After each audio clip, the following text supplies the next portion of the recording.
ones that the ones that we see fit changing, anong unahin kung sinong dapat iwan. And gusto kong ipaalam sa lahat that as upon my oath of office, huwag kayong mag-alala. Lahat ng pera dyan na gastos dito sa away ng COVID ay ma-account. I will hold myself responsible for this sole and solemn duty of answering for and in behalf of the executive department of all the funds that were spent in the fight against COVID. Huwag kayong mag-alala kasi yung may kulang o nagkulang, kukunin natin balik sa kanila o hindi. I assure you, I will be the one to endorse the case to the prosecuting office. Ako ang magpirma mismo. If we have through with the investigation, allow the Secretary of Justice to complete his investigation, and his signature on the endorsement will be accompanied by my signature, and that will ensure na ang mga pera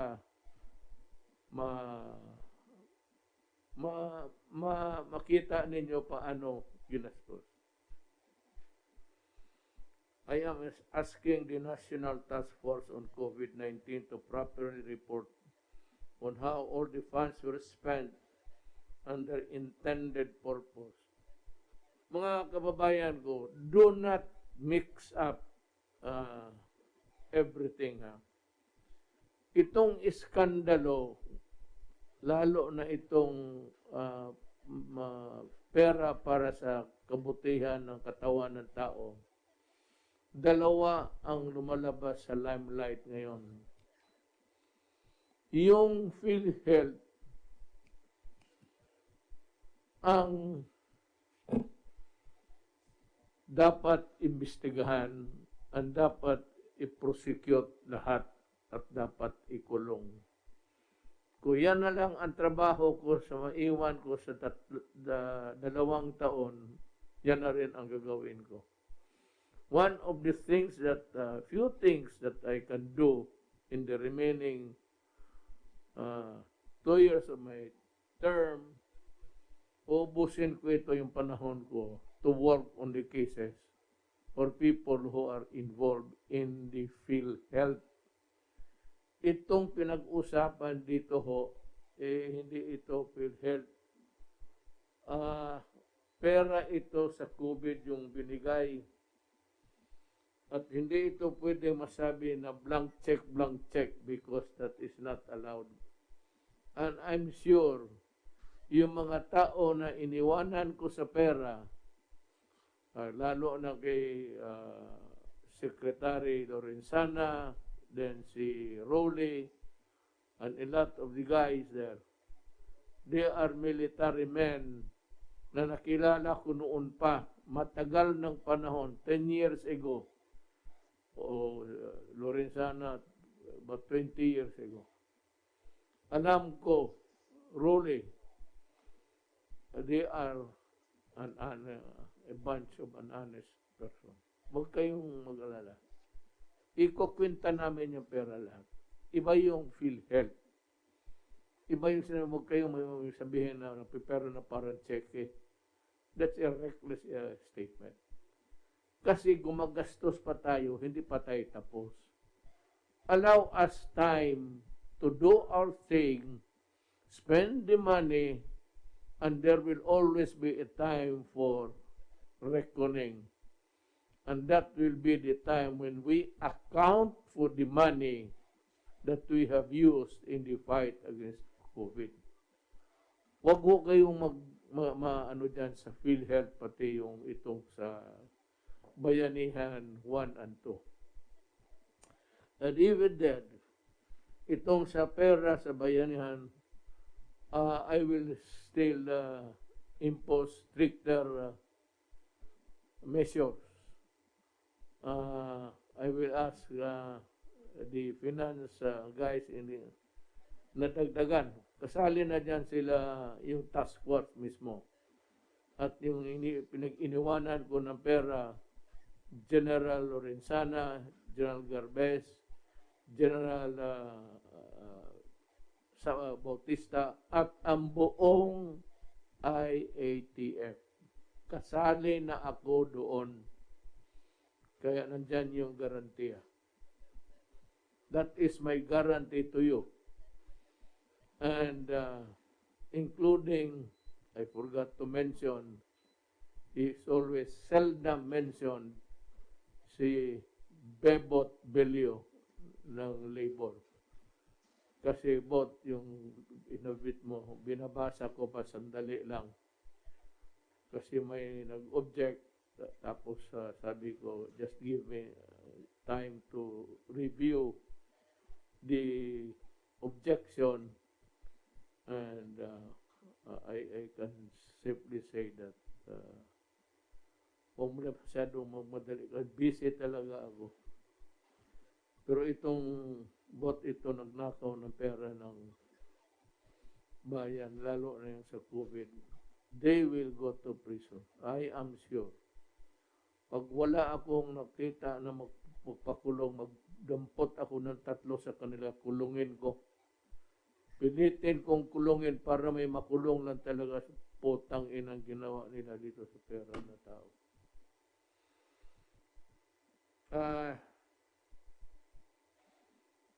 Sa pagka-ngayon, sa lahat, not only the COVID mechanism, yung PhilHealth, lahat, DPWH, Agriculture, DND, ipapublish yung mga, so they must prepare well in advance, because I would require them to publish in the newspaper, sa 3 newspaper of general circulation. Mamili na kayo kung anong newspaper gusto ninyo. Ipapublish ko ito, ang mga bibilihin. At pagkatapos, ipapublish ko, pagkatapos sa notice, sino yung bidders. Ipangalan nila. I want them na kung saan sila nakatira. In the same manner dyan sa customs ngayon, yung mga consignment na sa mga pangalan lang, hindi na pwede yan ngayon. Somebody must stand for them. Or, if need be, their lawyer. Their lawyer together with their clients.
DND, sa awa ng Diyos, okay naman. DSWD, under General Bautista, okay rin. DPWH, Dole, medyo kaya nga may mga objections I'm reviewing the objections, but I will allow the rule to apply for them, yung mag-report sila ng respective agency disbursement. Ilagay nila magkano ang ginastos and for what. At the end of the month, maybe, or after, hindi, buwanan, mas maganda. Makita na nila kung yung pinuntahan ng pera, pumunta ba talaga at nagastos. At sino. That is in view of yung sama ng loob ng tao itong sa PhilHealth na ito. Lalo na itong PhilHealth, baski paper clip, i-publish ninyo at sino yung bidder na mag-supply ng paper clip, baski isa. Isabi mo dyan sa newspaper para mabasa. So I hope that I have made myself clear on this. More measures will come. Pero, alam mo, marami ngayon, may naglalabas sa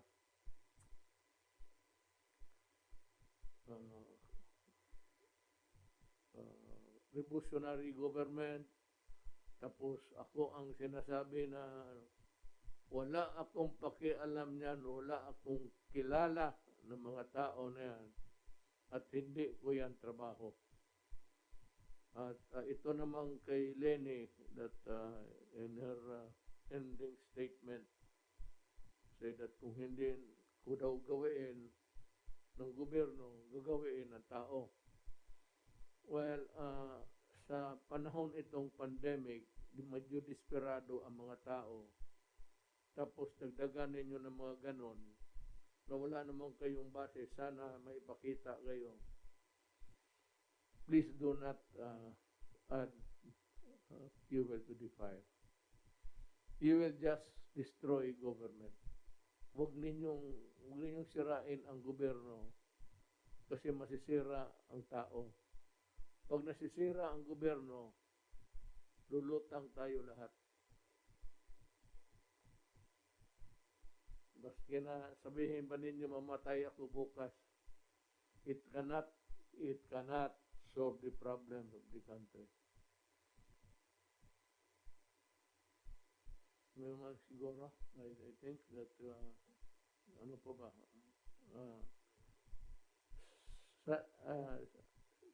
nagbiruan kami.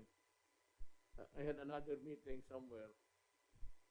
Kanina sabi ko na ang pinaka may bigat na problema ngayon sa gobyerno, kasi walang pera. Wala lahat. Bangkarota. Walang ekonomiya tumakbo ng ilang buwan. Wala namang nagtatrabaho ng babayad ng buwis sa kanya. So, I said that he's in a bind. He has the gravest problem dito sa mesa na ito. Pero he retorted that hindi ikaw ang may problema.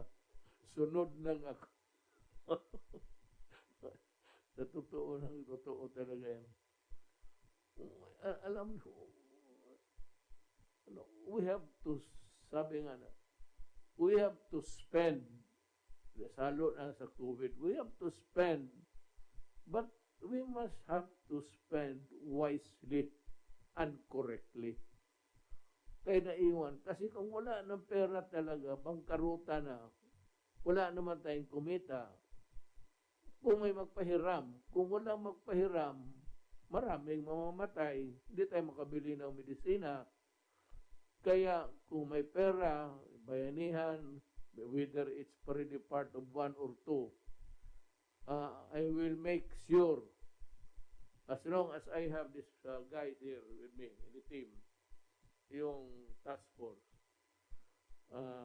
yung pera ninyo, I have no doubt that they will not allow corruption. They have no, tagal na kami sa gobyerno, magpa-retire na lang. Bakit pa namin pagsayangan?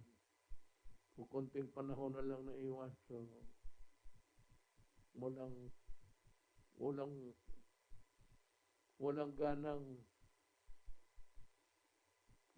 ganang kumain. May pera ka naman, hindi ka na makakain. Kaya sabi ng doktor, huwag kang kumain ng taba kasi mamatay ka.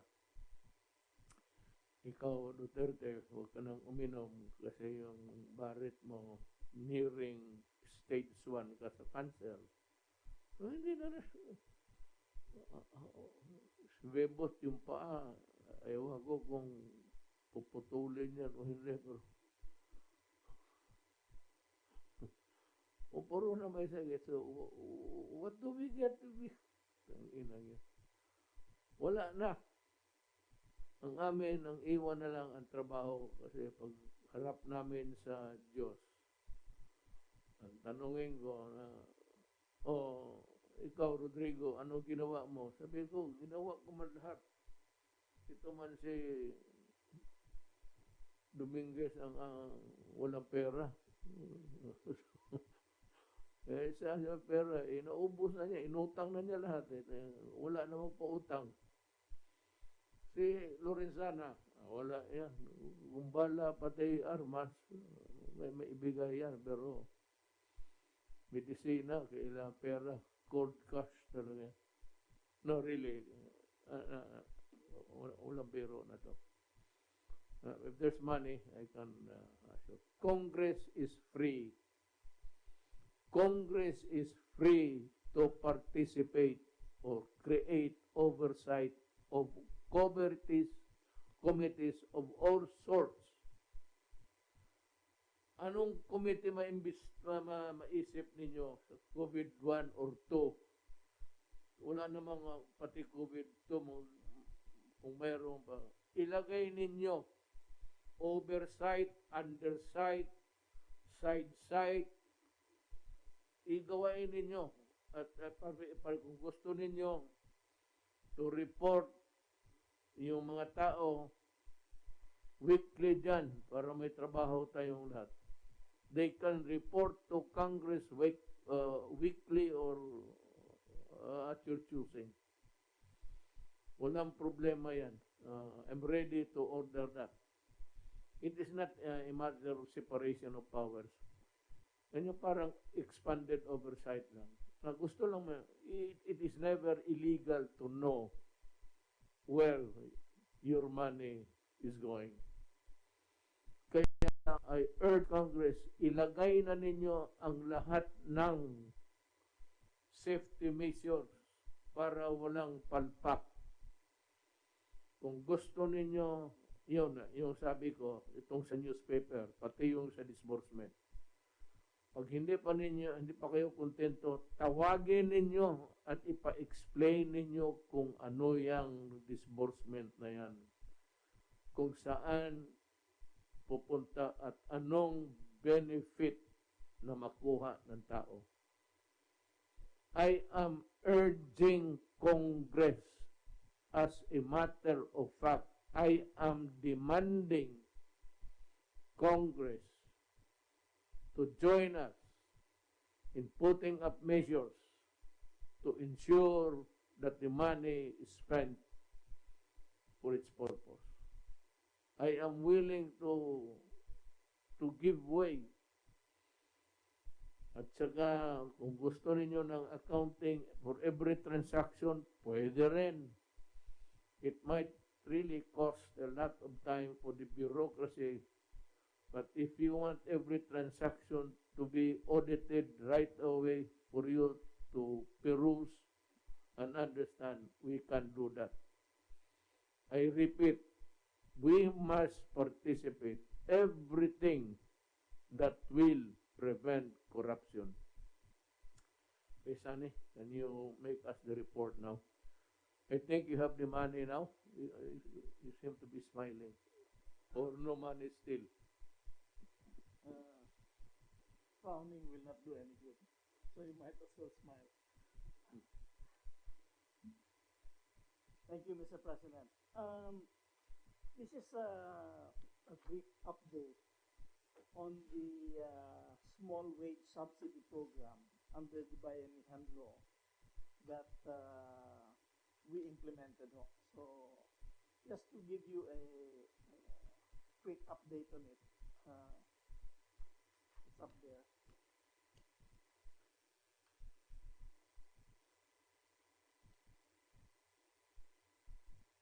We wish to inform the President and my colleagues in the Cabinet on the latest update on the Small Business Wage Subsidy Program and the factors that have made this program largely efficient and effective. Based on the factors and the adoption of the following principles for future subsidy programs. Number one, we think all subsidy programs in the future should be digitized. In other words, do through digitalization of all transactions. And number two, the direct distribution of aid should be through banks or e-wallet accounts of the intended beneficiaries. And one of the most important factors that made this a relatively successful program is close administration oversight of the critical steps of the program. Saan sorry, but sure. Can you say it in a vernacular again? Okay. Ito po,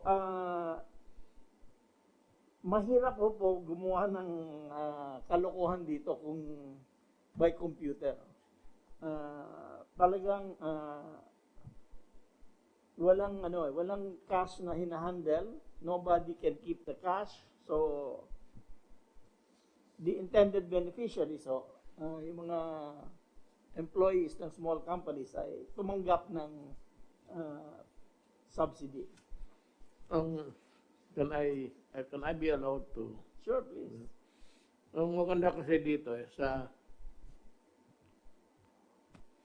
yung wala ng transaksyon na may tao-tao, puro makina na lang at diretso na sa, ang pinaka-importante dito is yung paghulog sa bangko ng gobyerno, diretso ito sa empleyado.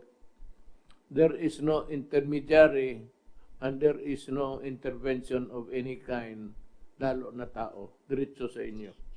Now, ang sabi ni Sani, kung may pagkakamali man, sa inyo na yan sa data or data, if you want to pronounce it that way, na kayo ang nagkamali o baka nga minsan of course, ang nagbibigay ng pera, whatever agency that is, but it will lessen corruption. Ang isa pang bago na dinaanan ni Sani na binigay na yung lahat ng departamento ngayon, aside from really yung mga transaction nila is how much yung na-disburse nila. What is the amount of how much money has been disbursed so far? On total, on this program, on the program. This program, 41 billion was disbursed. Yung sa kumari sa SSS, gano'n. Yeah, galing sa true. Ang pera galing sa gobyerno pero ginamit namin yung sistema ng SSS. Okay. So SSS itself did not pay. It's the money of the national government. Okay, that's good. So, ang 3 lessons dito, number 1, is management. You set the timeline and you set the milestone. kung ano ma-achieve at this particular point. Number two, officials ng SSS, BIR, at saka DBP, at saka the DOF, sometimes they met 2 to 3 times a day para lang masigurado na okay yung system, gumagana yung sistema. And finally, kung kailangan, you bring in the experts from the private sector. Hindi natin, government does not know everything. So we brought in people from the private sector here, from Microsoft. Pinulungan din po kami ng Union Bank. By the way, Union Bank, malaking shareholder ho sa Union Bank, ang SSS. So they also help us. So if you have a problem, bring in the private sector to help you. And you can solve it very quickly. But importante ho yung management na every day you are on top of the situation. Do not let any problem grow big. Okay? Kasi pag malaki na, mahirap na i-correct. So finally, again ho, that's why ho, we took lessons here at pinasok ho namin sa Bayanihan Tulo na as much as possible, lahat ng tulong sa tao, give it through the banks, through Lulier, so no cash is handled, as little as cash as possible. So walang mangungupit, walang nawawala, gano'n. So again, we learned a lot of lessons here, but ang pinaka-importante, ang management ng system. Good evening, Mr. President. Maybe it's a good time to make a short report to you on what the task force PhilHealth has done so far since the day that you directed the Department of Justice to create the task force so that these big problems at PhilHealth may be addressed immediately. So I'd like to report to you, Mr. President, that all the component agencies of the task force, including the independent constitutional bodies, which we invited to help out in the task of the task force, have all been cooperating and supporting the task force in the discharge of its functions. They all understand the magnitude of the problem, Mr. President, and they also understand the need to effect immediate solutions to these problems. So, Mr. President, the strategy of the task force is as follows. Number one, we requested the component agencies of the task force to expedite their ongoing investigations or special audits or resolve cases that are already pending with them involving officials of PhilHealth. As a result of that request, the Office of the Ombudsman has already preventively suspended 13 key officials of PhilHealth for cases that have been filed with the Office of the Ombudsman even before the creation of the task force, Mr. President. In addition, the task force itself has been conducting hearings as a group, and we have invited resource persons and witnesses, but we have zeroed in on certain particular centers of fraud. In the hearings of the Senate and the House of Representatives, and also in other fact-finding or investigating reports. We are focusing, Mr. President, more particularly on these centers of fraud. Number one is the IT system of PhilHealth, as described earlier by Sec. Dominguez. Sanya said, this is, as you have said, it's the system that's structured. A good system is good information. If you don't have a good information system, it's not going to work. Okay. Right now, Mr. President, the impression is that the information technology system of PhilHealth is fragmented, and it can easily be manipulated because there is no centralized control over the management information system. Number two, Mr. President, in our areas of focus is the legal sector.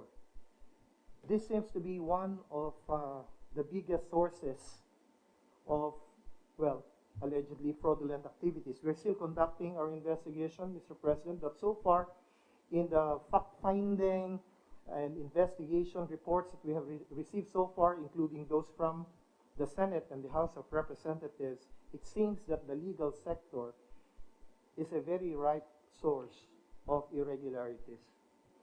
Number three, Mr. President, is what is known as the Interim Reimbursement Mechanism, or IRM. We are focusing on that particular scheme, and this afternoon, the task force held its meeting, which zeroed in on the Interim Reimbursement Mechanism device.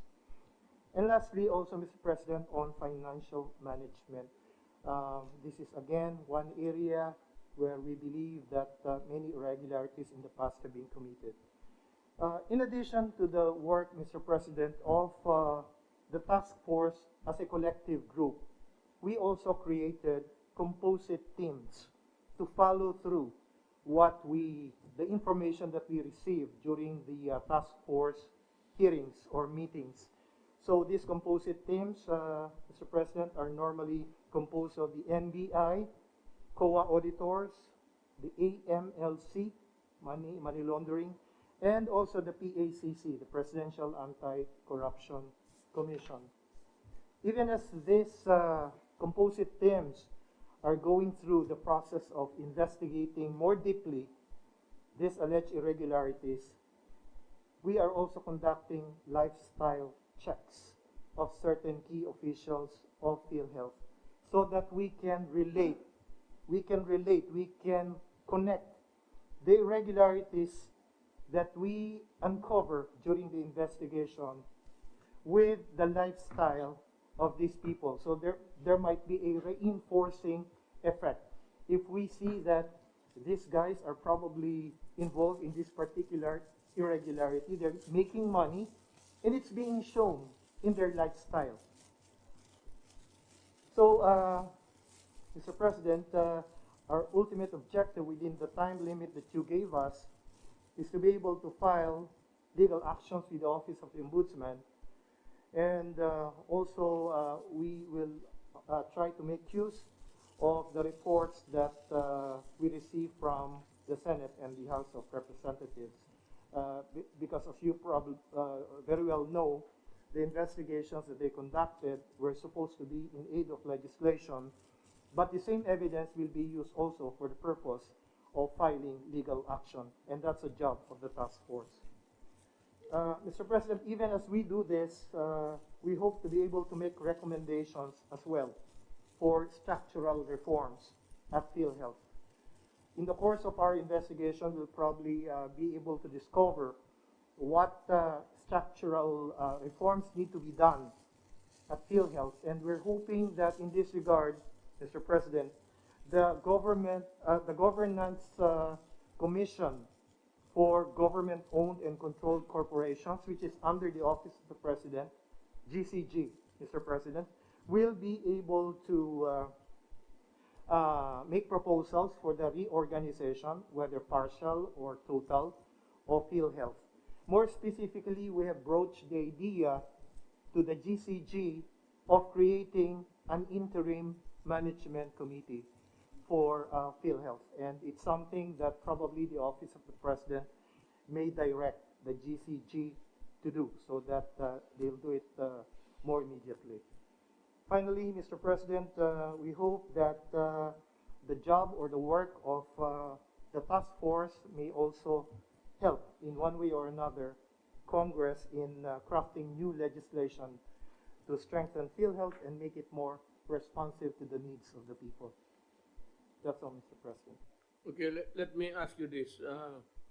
This is a very troublesome office for all of us historically. Can we do it sa customs?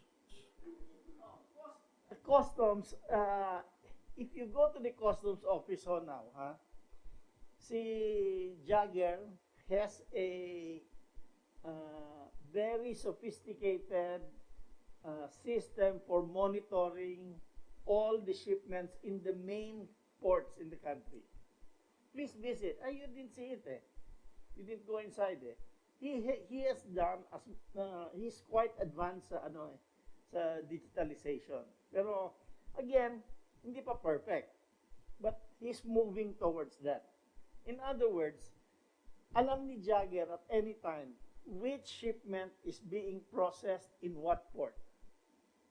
Mm-hmm. So he can, and then they monitor kung magkano ang value ng shipment and how much they collect the taxes. If you use the information well, you can tell which is out of the ordinary, and you can spot that. Now, it's not perfect again, pero it's good getting there. So I think sa SONA you mentioned that e-governance is very important, and I think Senator Go filed a bill on e-governance to eliminate red tape. So it makes it easier for the citizen to deal with you. It makes it easier for you to deal with them. So this is quite an important move. Time to be. We've been training our horses for quite a long time, out of friendship, out of gratitude, helping me. I'm talking about me. Being president, so I had the help of this guy, the support of this guy, the party of what not. Ganito yan kay Jagger. I believe you. Si Jagger naman kasi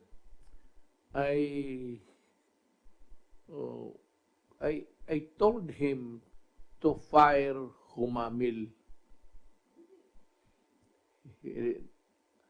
Sabi ko, but it took him quite about a lot of seasons to do it.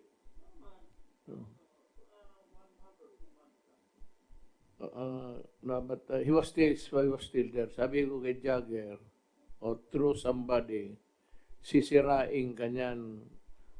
Kay ito si Humamil, matagal na yan dyan sa airport, napaka-corrupt yung potang ina na yan. Sabi ko, huwag mo niyo ikat yan. Alam mo, yan lang ang nakita ko na dalawang trabaho, board member ng DBP at nagtatrabaho sa customs. Kaya sabi ko kay Jagger, bitawan mo yan, huwag kang maniwala. Maybe because Jagger was new at the time and he would need somebody to guide him to navigate through all of this hula-bulo sa Congress. Pero sabi ko si Humamil, tanggalin mo yan kasi yan, naglalaro yan matagal na siya. Butit na lang, I think he was also suspended by the ombudsman. Parang double whammy siya. Pero I have to name him publicly for being, ano ba ang tawag ko sa iyo? Sa Bisaya na lang. Putang ina, balasubas nga eh. Alam mo bakit Bisaya ka? Ang mahirap sa iyo, sa panahon ko, you took advantage maybe because you helped me. And I want you to repay by just closing my eyes. I cannot understand why he was holding DBP director at the same time He was an employee of the customs. Sabi ko kay Drager, bitawan mo yan pag hindi sisirain ka. Eh, malapit talaga siya nasira. Or considering, Jagger was considering of replacing you. Not because of anything. I can vouch na malinis ka.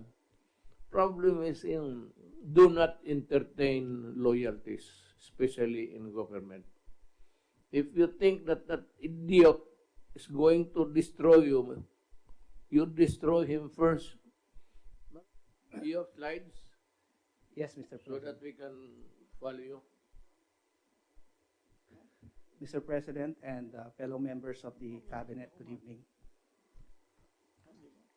The purpose of this presentation is to discuss the fund utilization for the Social Amelioration Program, or SAP, under the DSWD and provide necessary updates regarding the number of beneficiaries served for the first and second tranche. At this point, allow me to begin by showing the summary of the DSWD's total budget for the Social Amelioration Program. For the whole implementation of the program, the DSWD has a total budget of 207.6 billion pesos. This is broken down into the 197 billion pesos released by the DBM, which was sent in tranches on April 2, April 16, and June 24, and the 10.6 billion pesos, which came from the realigned regular budget of the DSWD in order to support the necessary budgetary requirements of the program. The DSWD, along with our payout partners, both in the direct and digital schemes, have been working hard to ensure that the subsidy be distributed to its intended recipients. We remain committed in this undertaking to secure the 100% accomplishment rate. This concludes my presentation. Daghang salamat at mabuhay po tayong lahat. Thank you. It's a very good report. The Department of Labor and Employment implemented three major programs, Mr. President, for workers in the formal and informal sectors, and especially the OFWs who have been badly affected by COVID-19. For these programs, Mr. President, we had a total funding of 12,400,000,000 sourced from the DOLE 2020 regular budget, 4.8 billion, Bayanihan 2.5 billion, and the recently released repatriation funds of 5 billion, Mr. President. Nagpapasalamat po yung mga OFW, Mr. President, because we did not really ask for this fund, but we were all surprised when you gave us 5 billion for repatriation expenses. The first major program of CAMP, Mr. President, of DOLE is called the CAMP, or COVID-19 Adjustment Measures Program. It is a safety net that provides one-time financial assistance to the amount of 5,000 pesos to workers in the formal sector where there is an employer-employee relationship, regardless, of course, of the status of employment, whether regular, casual, contractual, or even probationary. CAMP has a total budget of 3,311,000,000 plus, sourced from our regular budget funds. It benefited 662,213 workers in the formal sector. We have fully utilized, Mr. President, our funds for CAMP in June 2020. However, our CAMP applicants reached 1.6 million workers, coming from almost 60,000 establishments. Hence, close to 1 million workers have not been served. However, Mr. President, all CAM applications have been shared with DOF and SSS for their small business wage subsidy program. And for this, about 183,000 CAMP applicants have been benefited by the small business wage subsidy of the Department of Finance and SSS. Thank you to Secretary Dominguez, Mr. President. Yeah, with your inspiring leadership, Mr. President, gusto kong ibalita sa inyo at siguro alam na rin ninyo na ang sektor ng agrikultura po ay lumago during the second quarter of the year, 1.6% in spite of the pandemic. Secretary, pardon me, but I know this is not it's not your main line. But bakit maraming recoveries ang Pilipinas vis-a-vis with other countries? Sir, marami po sa atin, sir, asymptomatic po, sir, at saka, sir, mild cases. If you will see in the graph, 55,236 cases. Out of that 55,000, 50,000 are only mild or 91.5% po, sir.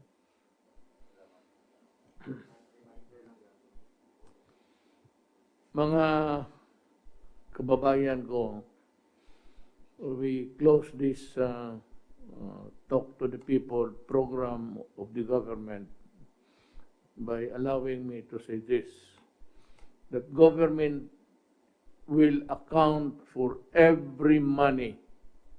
Sabi ko, dalawa ito, baka malito kayo na scandal. You might think of something else na one for the other. Dalawa ito, itong PhilHealth. Ito yung iniimbestiga ngayon ni Secretary Guevara. Yung ibang investigasyon sa Congress, o bahala sila. Basta ito, ang maglaro dito in the end, it will be filed before the Ombudsman.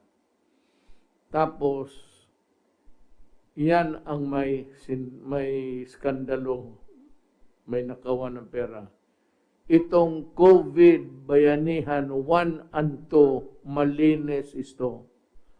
Ang humahawak sa itaas nito, si isang ahensya, integrated agencies. Pero ang sa pera, how do I say this? The people that I have tasked, yung binigyan ko ng responsibility, pagtingin ito na para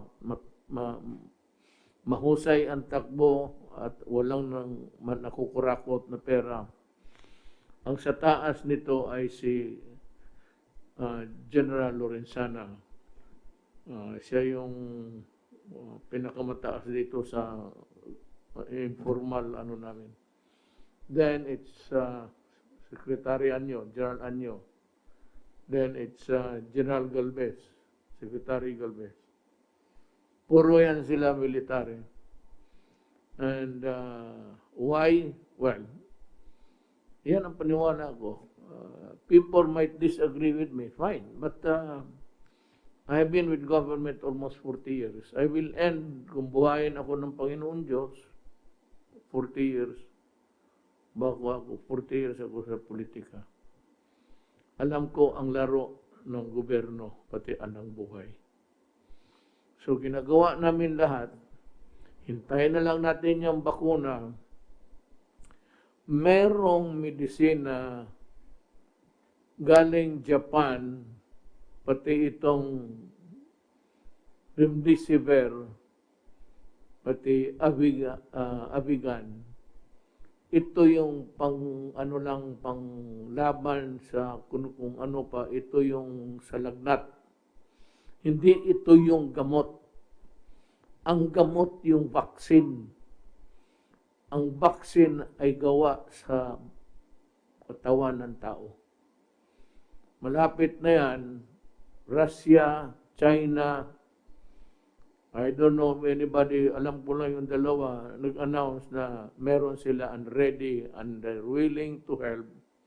Both countries have lumabas ng statement that tulungan nila ako. Kung may bayad o hindi masyado klaro noon. But kung may bayad, dahil marami masyado, di utangin natin. Credit na lang.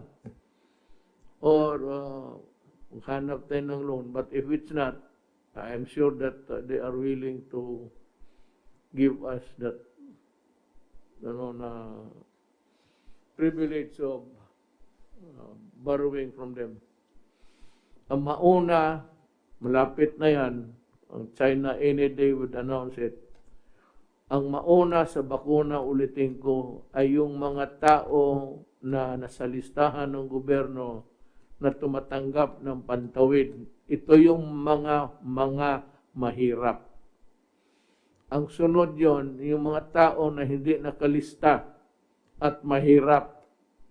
Hindi kayo. Kaya lang noon, palipat-lipat kayo ng lugar, wala kayong ikangataw fixed address.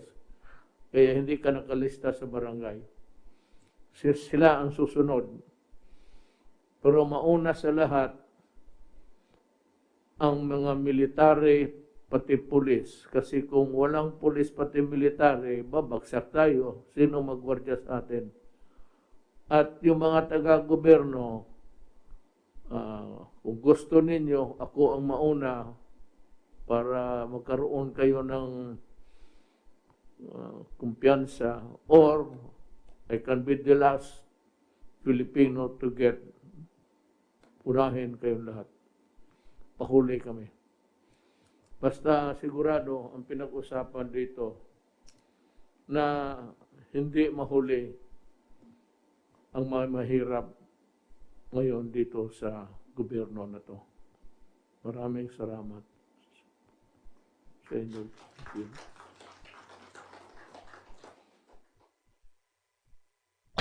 Good Morning Inquirer with Ben Macaranas and IRA Panganiban. Good morning!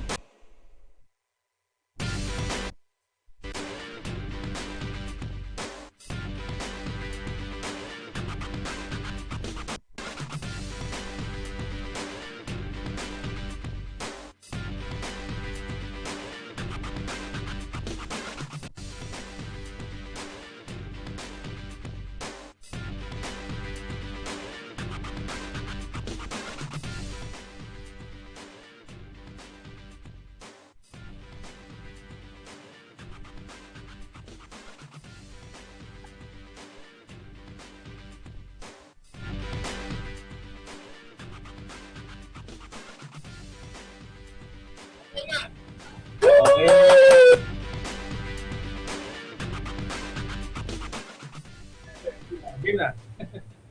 Game na tayo? Okay na? Okay na! Okay na pala eh! Di ba? Anong oras na Anong oras na ba? Mag-aalas 10 na. Pumasok lang kami para mag-introduce ng break. At saka ng mga komensya. Marami-raming natukoy si Pangulong Duterte dun sa ano yan. Ano. Kung nagtataka ho kayo, bakit ganito yung tsura namin, may bago ho kaming studio. So, masaya itong ginawa namin at Pwede naman pala eh. Pwede naman pala eh. Di ba? Pwede naman pala eh. Ayun, yung pala eh. Parang magkalapit lang tayo. Oo nga, no? Parang hindi tayo naglayo. Parang hindi tayo naglayo. Oo, di ba? Ano ba yung mga nakita mong tinira ng Pangulo? Di ba? Yung pera. Ang dami. Yung pera sa, sa Bayanihan 2. Okay daw yan. Okay daw yun. Di ba? Nasa mabuting kamay, sabi ng Pangulo. Oo, di ba? Tapos binanggit niya lahat ng general na hawak ng pera. So alam na naman natin kung sino mapipikon. Di ba? Mahaba ito eh. Mahaba. 55 55 minutes eh. Di ba? Teka, umpisa natin para maganda yung kamata. Sige. Pakilala muna tayo. Oo nga pala si IRA Panganiban. Di ba? Ito po ang Good Morning Inquirer sa DCIQ 990 AM. Yan. Di ba? Una, ang sabi ng Pangulo, ang Kongreso hinihikayat niya na bumuo ng oversight committee para i-monitor yung bayanihan spending. Yun. Di ba?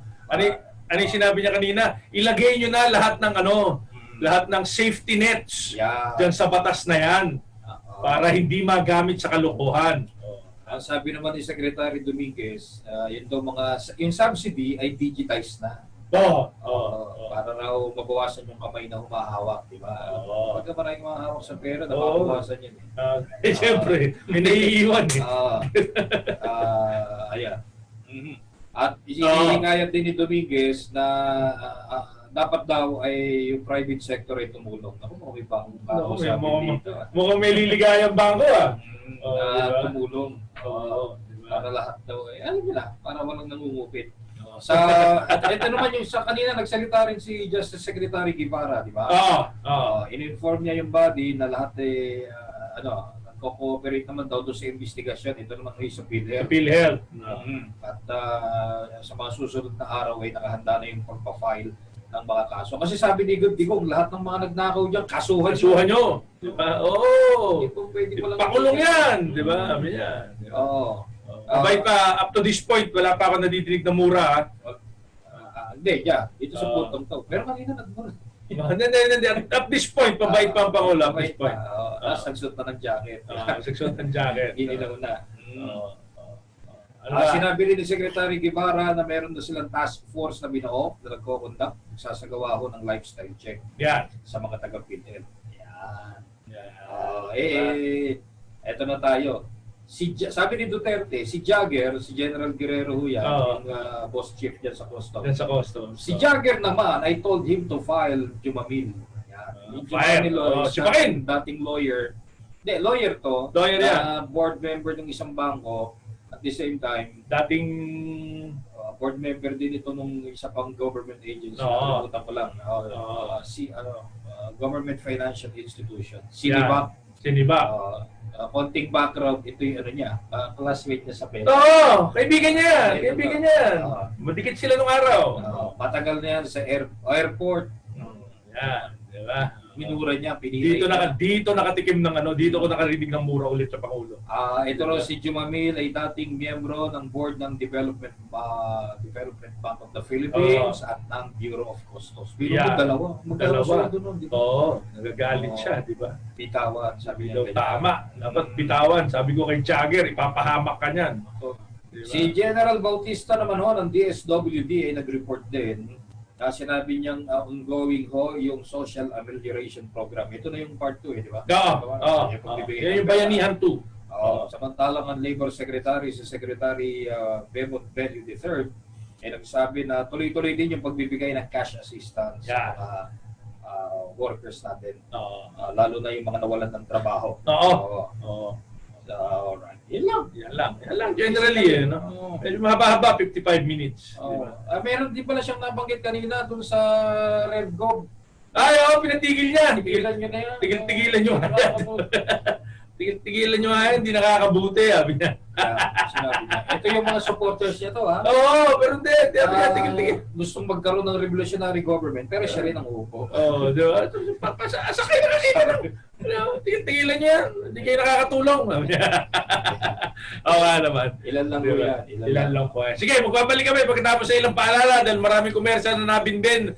Pagkatapos siya, pagkwentuhan natin yung speech ni Pangulong Duterte. 10:02 ng umaga.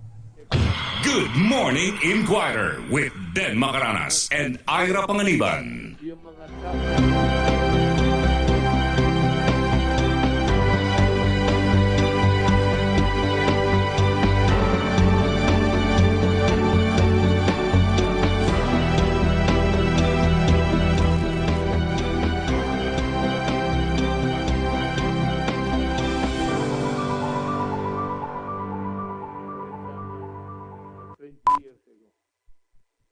Di biro maging super inahin. Di na lang, may BMEG Premium Super Inahin. Katulong para dami piek, dami gatas. Tibay buto pa dahil may organic bone builders. Para sa maraming panganganak. BMEG Premium Super Inahin na. iba yung sinabi mo kayo, may Mayroon ka bang high blood sugar at fatness problems? Ang pagkain ng too much sugary food requires extra secretion of insulin upang makapagbigay ito ng sugar molecules sa cells.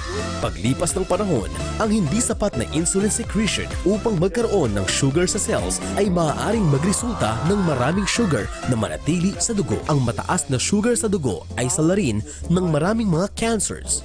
You are suggested to use the comprehensive Diavmate formula with 6 effective blood sugar reducing ingredients. Just 2 to 4 pills a day. 2 to 8 weeks, blood sugar level will be reduced effectively after 60 minutes, 90 minutes, and 120 minutes. Mabisa ito sa parehong type 1 at type 2 diabetes. Call and order now. Easy Shop Asia, making life worth living.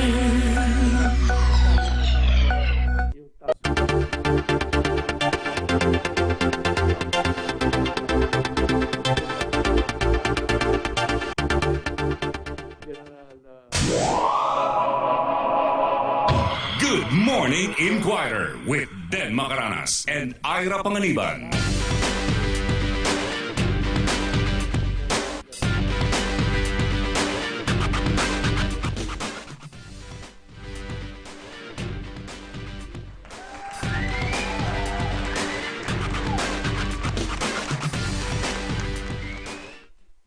Ang screen namin, this is my new office. Pwede na ako magdala ng guest dito. So yung mga magpapa-interview dyan, gusto nyo magpa-guest ng live, pwede ho dito sa akin tahanan, huwag lang ho kayo magpasok ng COVID-19. You are always welcome. Ayan. With all those precautionary measures. Oo, di ba? Dapat lang talaga. Dapat lang. Ingat-ingat tayo kasi medyo ano eh.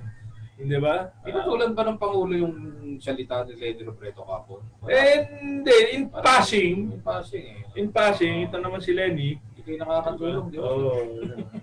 Ito, tigil ano yan. Papakindingan namin kayo. Nag-ano siya kahapon eh. Binira niya yung gobyerno, di ba?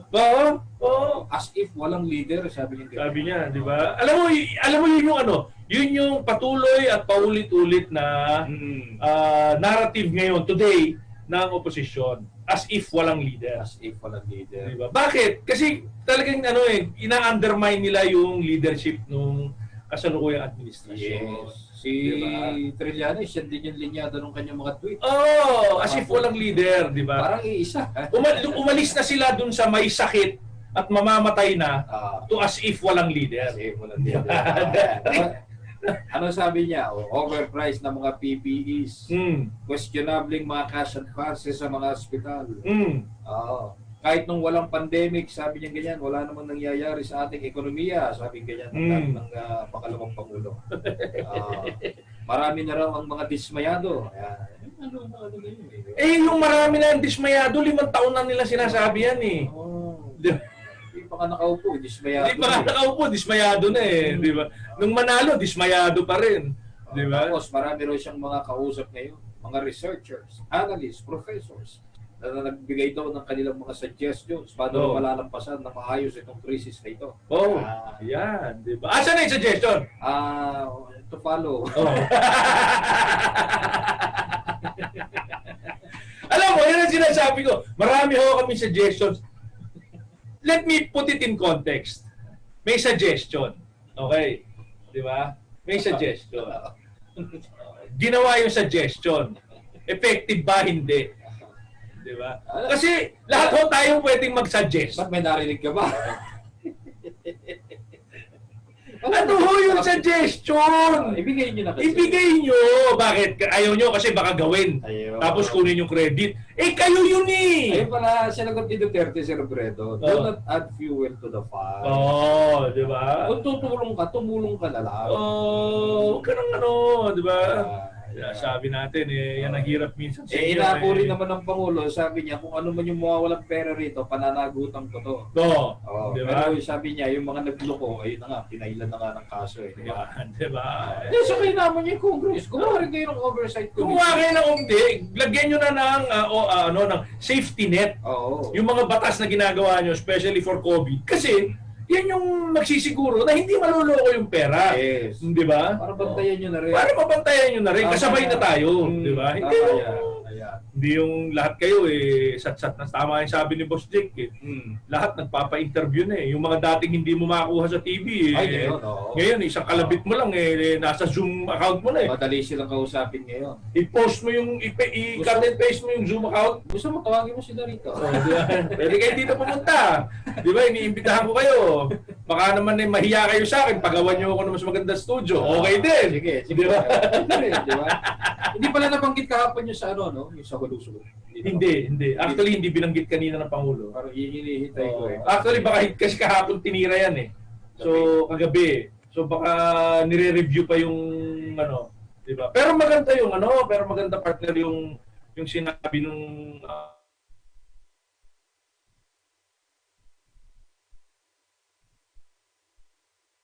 tinanong siya kung may kinalaman may kinalaman ba yung pagkamatay ng mga na pinatay ng pulisyo. Alam mo, sagot niya? Alam mo, kung natuloy yung trabaho ng 4 na intelligence operative, baka hindi nangyari itong bombing na to. Di ba sinasabi babae? Oo. Hinahabol ng 3 4 babae. Di ba? Babaeng Malaysian. Babaeng Malaysian yung hinahabol ng 4 Baka yun. Di ba? At tama yung sabi ni, baka tama pa yung sinasabi ni Army Chief na malamang yung mga pulis na yan, may kamag-anak yan sa mga bomber. Kasangkot yan. Kasi tingnan nyo yung mga namatay kahapon. Puro sundalo.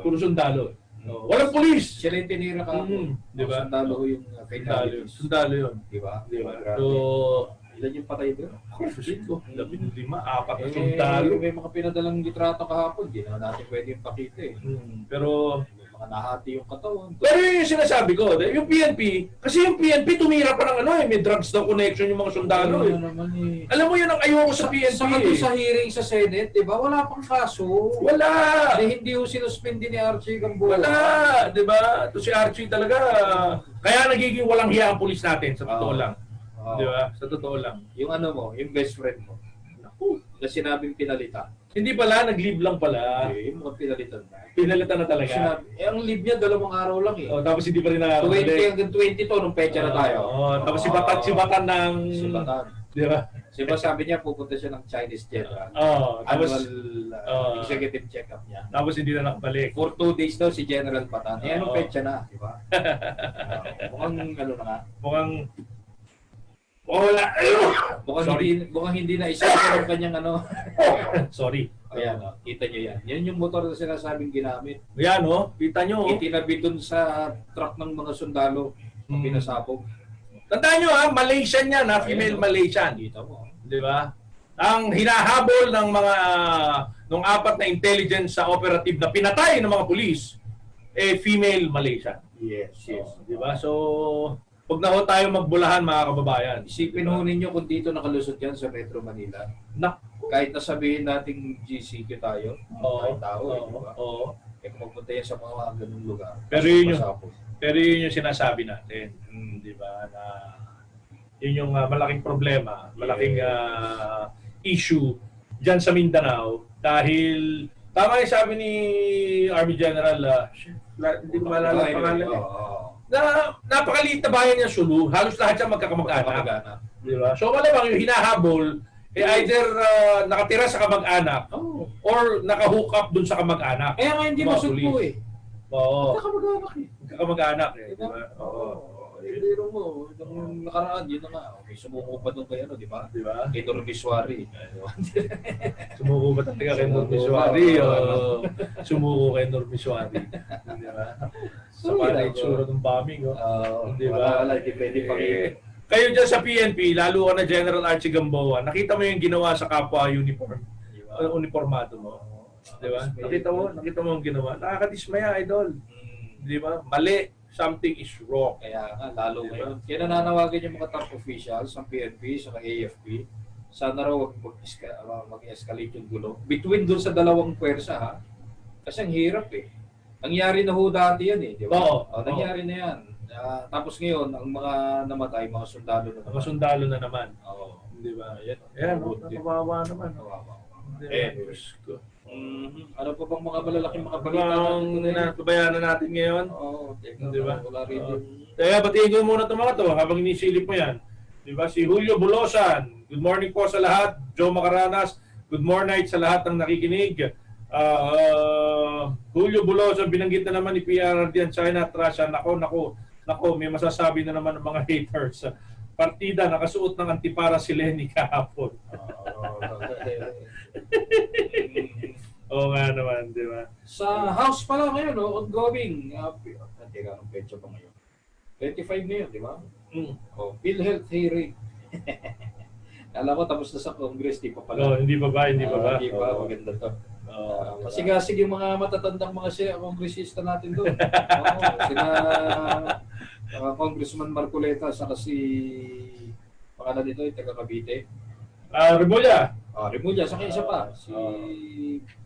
Si Congressman Pide Barsaga. Si Barsaga, yan. Sila yung mga masigasig dyan. So yun lang, PhilHealth hearing sa House. Ngayon. Tatakbo ngayon, Nakalagay rito 9 a.m. 9 a.m. Tumatakbo na yun. Hanggang mamaya hapon naman yun. Senado, ngayon ba o bukas? Baka bukas ang Senado. Ang sa Senate ngayon, hearing on issues affecting OFW. Yun. Baka bukas nga dun sa PhilHealth. Marami yung pinag-uusapan ngayon. Other than that, siguro, mamaya sa kabuuan, niyatin naman natin yan eh. Yung mga developments yan sa mga yan. Wala pa natin mga balita.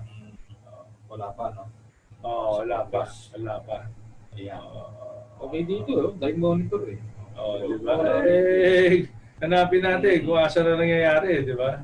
Basta rito, sabi na malaking balita dun sa sinabi ng Pangulo, pinatay na niya yung revolutionary government. Itigil nyo na yan. Itigil niya na yung pinakamalaking laman ng kanyang talumpati kagabi. Pinatay na niya. Gumastos eh. No? Sino ang gumastos dun sa ginawa nilang tulong? Sa Mimosa kaya tayo yun eh. Pero ngayon live ang Senado. Yan yung sa OFW. Yan yung sa OFW. Sa Congress ang gawin ko lang. Okay. Ano bang mga malalaki natin today? Bukod dyan.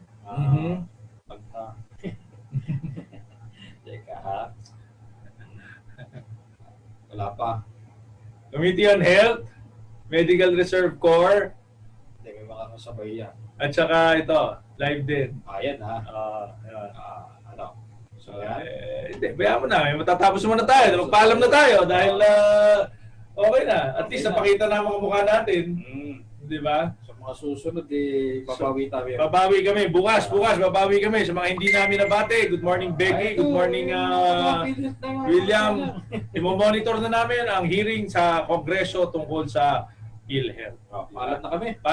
Paalam na muna kami at may ayos natin itong aming monitoring. At pansamantala, ako po si IRA Panganiban. Ako po si Dan Macaranas. Bukas po ulit, mag-aalis at si Ate Susan K. at JC Quad sa Pilipinas Online, Bantay OCW, papalit sa amin. Samantala, huwag po kayong kukurap dahil magbibigay na ng matinding mga balita si Donald Dominguez Cargullo mula sa News and Information Center. Hindi ba tayo umiinom ha? Hindi na, okay na yun. Okay na. Bayaan mo na yun. Okay. Ang oras natin, 10:16 ng umaga. Good Morning Inquirer with Den Macaranas and Ira Panganiban. Idol, alam nyo ba na ayon sa Royal Society of Medicine ng Great Britain, mahigit 65 na sakit ay sanhi ng maruming colon o yung ating malaking bituka. Ayon naman sa Vegetarian Times, ang kamatayan daw ay nag-uumpisa sa colon. Aba, delikado yan mga idol. Kaya dapat regular tayong mag-cleansing ng ating colon o ating malaking bituka. Ugaliin nating uminom ng maraming tubig sa maghapon at regular na kumain ng mga prutas at gulay na tumutulong sa digestion at maglinis ng ating colon. Kung busy naman kayo, tinatamad kumain ng mga prutas at gulay, pwede rin kayong uminom ng iba't ibang juice. Tulad ko, palagi ako umiinom ng red juice. Ang red juice ay mayroong mahigit 30 sangkap. Uulitin ko mga idol, ang red juice ay mayroong mahigit 30 sangkap tulad ng pinya, mansanas, bayabas, green tea, aloe vera, grapes, barley, wheatgrass, ampalaya, lagundi, olive, kamatis, ginseng, sambong, blueberry, cranberry, orange, onion, ginger, garlic at iba pa. Wow! Ang dami naman nun. Hindi na kayo tatamaring maghanda ng napakaraming prutas. Uminom na lang kayo ng red juice. Mas masarap ang pakiramdam kapag malinis ang kalooban. Mabibili sa Mercury Drug at iba pang outlets sa buong Pilipinas. Matter of separation of powers.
news flash na ito ay hatid sa inyo ng La Pasita. Ang news flash na ito ay hatid sa inyo ng BMEG Super Inahin. Ito ang DZIQ 990.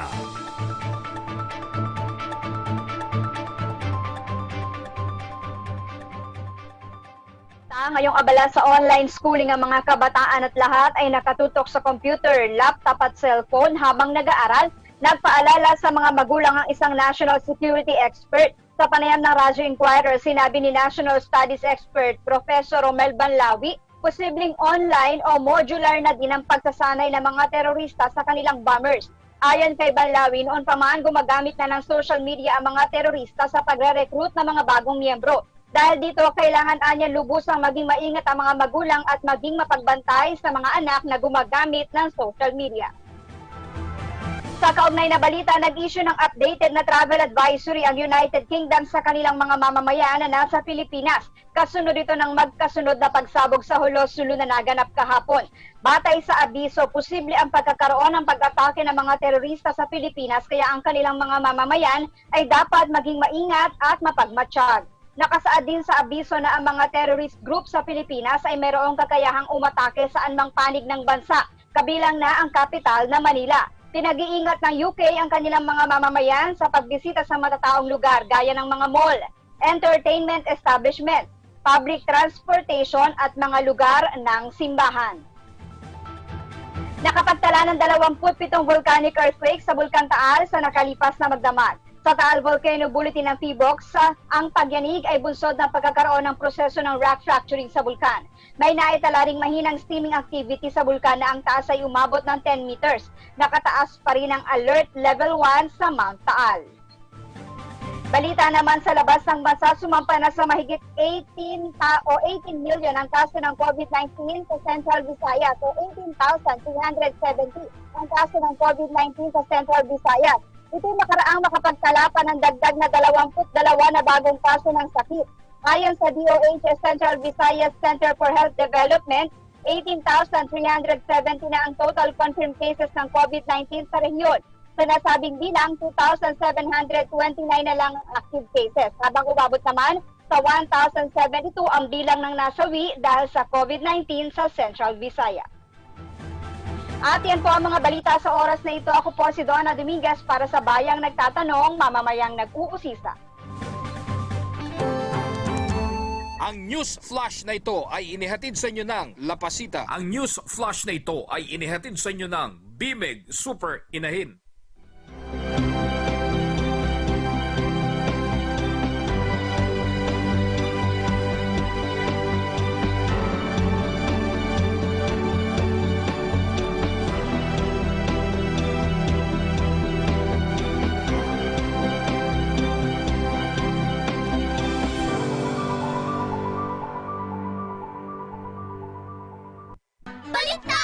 Ang crunch ng Graham Crackers matched with yummy green cheese filling. La Pasita Graham Cracker Sandwich. Palit ko yan sa Ninja Star ko! No thanks. Ito ang kakaibang baon. La Pasita Graham Cracker Sandwich. Bakit ang mga mata ko'y nagiging sobrang labo? Hindi ako makakita ng maayos. Kaya upang maalagaan ang iyong mata, mapabuti ang vision degeneration and deterioration while preventing macular lesion, cataract, glaucoma, pati na rin ang pagpapanatili ng pag-functions ng paningin sa malayo at malapit at pag-regulate ng ilaw na pumapasok sa retina. Ang EyeWell ay isang formula na may comprehensive eye care and improvement ingredients. Kabilang dito ang dalawang major parts. Una ay ang green propolis at GPFs at ang isang ingredients for eye nourishing and antioxidant materials guaranteed to restore your vision quickly. The strongly effective formula that can unclog choroidal capillaries. EyeWell, extremely good for eye health. Easy Shop Asia, making life's worth living. Alamin ang tamang paraan ng pag-ubo upang mapigilan ang paglaganap ng Coronavirus Disease 2019. Ugaliing magdala ng panyo o tissue. Kung uubo o babahing, takpan ang buong ilong